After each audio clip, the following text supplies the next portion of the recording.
Welcome to the YAPA Mental Health Group. My name is Nelson Moot, and before we get started with our presentation today, I'd just like to go over a couple of quick introductions. And I'd like to give a special thanks to our mentors, Trudy Gross and Hung Wei, for guiding us through these 10 weeks of research. They brought in a bunch of, as you'll see later, they brought in a lot of guest speakers, they brought in a lot of resources for us to utilize, and we couldn't have done this without them. So thank you guys so much for all your help and dedication.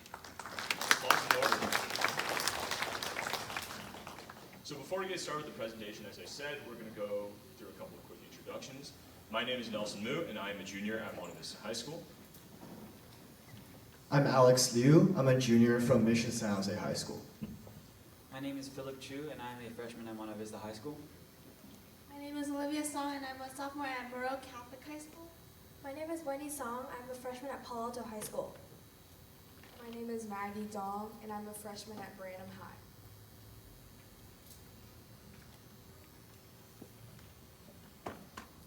So what we learned.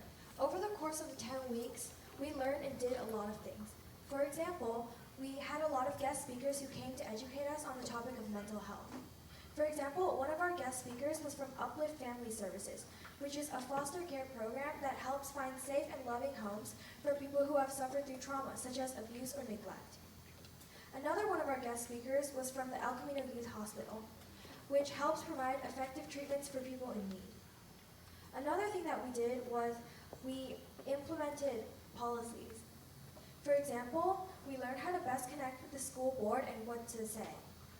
We also learned about confidentiality levels between students and counselors, meaning that in all except 2 cases, everything said between the students and counselors is confidential.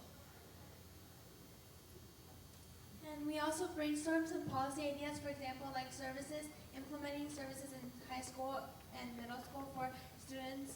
And we had also discussed about harassing and bullying and decreasing the amounts. Overall, we had a better understanding of mental health policies in schools and mental health itself.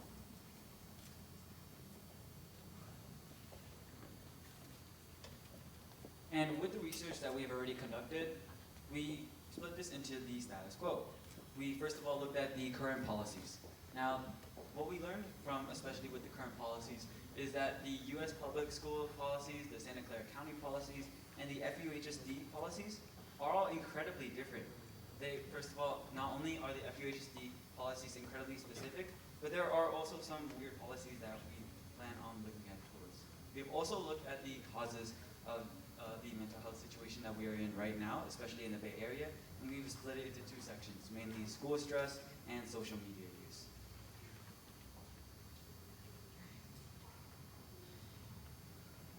So for our group, we think that the major problem is unawareness within schools. What we mean by this is that most students are unaware of the counseling programs at their school. At my school, for example, Mission San Jose High School, many students are confused as to who they should go to for help when they need it. Students are also unaware of the confidentiality issues when talking to a counselor. For example, there's a lot of stigma within society today in schools that if you share about your problems to a counselor, some of your problems might be shared to your peers. However, this is simply not true because whenever you talk to a counselor, they are bound to confidentiality except for certain cases, and they will let you know beforehand what these cases are so you can decide whether or not you want to talk to them about that. Students are mainly afraid these days of the looks they will get if they meet the counselor, so we want to reduce the stigma around this so that people can get the help they need. Before we get started, there's going to be some graphic descriptions of attempted suicide, so for those of you who are more sensitive to these topics, please be warned. Alright, so last year I went on a 1-week church retreat over the summer. One night, our pastors decided that it would be a good idea for everyone to share past struggles to build relationships and trust.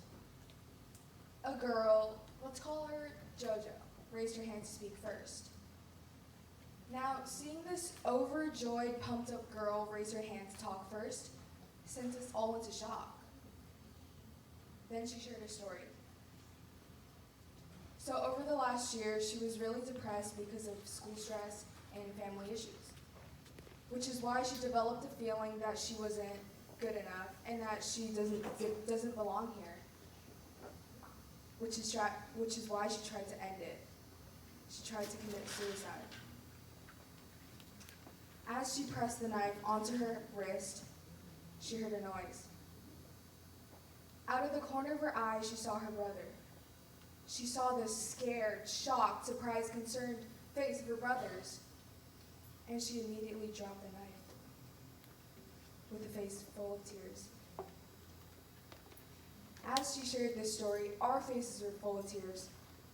We were such close friends, and yet we had no idea that this was happening to her. We didn't know what to do, and we felt like we couldn't do anything to help her. I'm sharing this story because I want to show you guys how important mental health is, and how important these services and education about it is. Just like how JoJo had her brother, us students also need a support system. One we may not have at home, but at least in school, which is why the awarenesses and the services and education about mental health is so important and so vital today.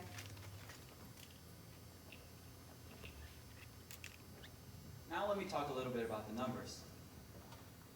This data was taken pretty recently, and what it has shown is that over 62,000 American teens kill themselves every year. And this number is also on the rise.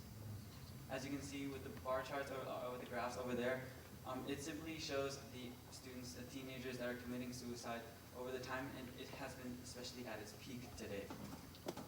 With this said, suicide is the second leading cause of death among teenagers. And to simply think that these teenagers that are just starting off their lives already are planning to end it, that is simply terrifying, to me at least.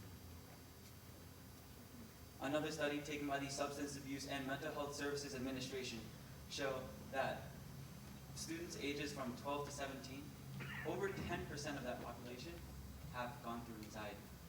That means 1 in 10 people here, students here, are going through anxiety. Now, first of all, not only is this number ridiculously high, but this survey was taken among 67,000 students across the US, and this study was conducted with a survey.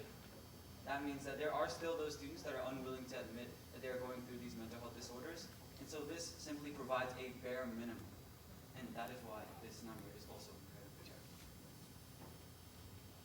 Now, a more recent study in 2018 showed that 1 in 6 youth experience a mental health disorder of any kind, whether it's from depression to anxiety to even ADHD. These mental health disorders containing 1/6 of the youth population in the US, that number simply has to go down. The same study also shows that only 50% of these students receive treatment. That 50%, we're going to have to raise that above 90. And with mental health already being incredibly correlated towards not only the students' mental health, but also their GPA and their social lifestyle, and having the lifetime scars, that number is something that we're going to have to increase, the amount of treatment that the students are able to get. And for those of you who are obviously more academically inclined, think about this. Students that suffer from mental health tend to see an almost 1 point reduction in their GPA. That means that they had a 4.0 before without mental health illnesses. They now had somewhere close to a 3.0 to a 3.1. However, with the ameliorative treatment that Philip was talking about, people were able to raise this back up to a 3.9 to a 4.0. So treatment is effective. Treatment is there and it's useful. The only question is whether or not people are willing to adopt it, and whether or not people know about it. Small encouragement measures. So what do? As for short-term goals, we're mainly focusing on 2 major points. The first being semester emails, and the second being posters. For semester emails, we were planning to have schools send out emails every semester to not only the teachers and staff, but to students as well, so that everyone on the campus can be notified about these services and prevention. As for posters, not all students, staff, or maybe even teachers have online resources at home, which is why putting up posters to where people can walk by every day, for example, the water fountain, or maybe a school entrance or exit, that would provide another resource that would benefit everyone. and it would raise awareness and prevention. In the long term, there are things that we can do to try and solve the system. One of the most effective ways to do this is through mental health education. In the long term, it is obviously a very useful solution, and in addition to that, it is not only effective, it is cost effective. It's cheap. You don't have to spend that much money, right? You're just teaching kids about mental health. And in fact, the curriculum that's widely used, called the curriculum guide, is free. It's right here. For those of you who are educators or legislators interested in learning more, you can type this in and you have full access to the entire thing, no paywall, no ads, nothing. Let's take a look at the education. The education is broken up into 6 different modules, ranging from the stigma of mental health all the way down to the importance of positive mental health. Now, a research study was done on this, on the implementation of this education system in an Ottawa school, Ottawa, Canada. According to the study, 65.2% of teachers reported that they were able to teach all of this curriculum in 4 weeks or less, and nobody took more than 8 weeks. Of that, 73.9% of the teachers reported that they were able to teach all of the curriculum in 75-minute modules. Keep in mind, each module is, so if every module is 75 minutes and there's only 6 modules, you could teach this theoretically in 6 weeks if you did 1 module per week. Now in FHSD, we have 2 block days in which we have 90-minute block period, or 95-minute block periods. So if we were to implement this in somewhere like FHSD, it would be completely achievable in just 6 weeks. You could take 1 period off of 1 block day for 6 weeks, something like PE, for example, and you would be able to teach all of the curriculum of this. Now, how important is this mental health education? Well, according to the same study, after the 4 to 8 weeks of mental health education was complete, students reported a significant increase in the amount of education and knowledge they had about mental health illnesses. In addition to that, they also had a significant reduction in the amount of stigma they had towards people with mental health illnesses. In essence, this education killed 2 birds with 1 stone. It not only increased the amount of education that the students had, but it also improved their attitudes toward their fellow peers, keeping in mind that 1 in 6 of their fellow peers had these mental health issues. Now, in terms of implementation, this could take a while. Alan talked about how he goes to gun, which has its own program right now called SELF. And there's a lot of student pushback against that because it takes time out of their tutorial periods in which they can go work on homework, talk to teachers, or do other things and simply just de-stress. Now, the reason this curriculum would be more effective is because, again, it only takes 6 weeks, 1 block period, once a week. You take that time out of the PE, I guarantee you can still meet state standards for teaching physical fitness and teach the mental health curriculum. This is a one-off thing. You don't need to teach this every single year. Just doing this 1 time was enough to statistically significantly raise the amount of awareness that people had about mental health issues. And again, 95.7% of teachers reported that this curriculum met their expectations. And beyond that, 78.3% of teachers reported that this curriculum guide not only met their expectations, it far exceeded them, with them rating it as either very good or even excellent. Why do we need systemic change? Why do we need to solve this issue? Philip mentioned earlier that 6,200 students every single year commit suicide. As Alan mentioned as well, the life expectancy in the United States is on the decline for the past 3 years in a row. Now, this could be due to issues like obesity and heart disease, for example, but the sheer fact that so many students, thousands of students every year, are killing themselves is what's dragging down this life expectancy. We are seeing a rise, an unabated rise, in the amount of teen suicides, and there's not much of a stop in the end. If we are to break down the 6,200 number into more digestible numbers, consider this.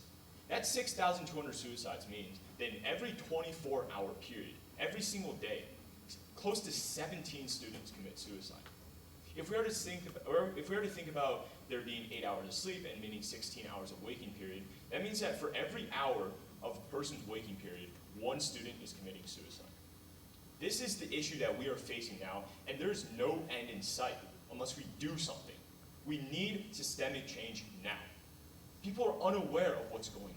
How many of you know someone or have in the past suffered from mental illnesses? There's a lot, right?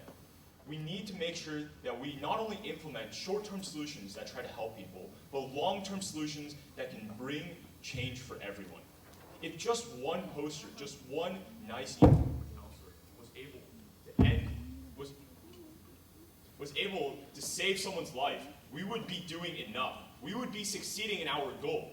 Just one life, just 6,199 suicides, it says 6,200, would have us succeed. This is why we need to take a large step today, and we need to make sure that we not only implement short-term plans, but long-term educational overhauls. Thank you.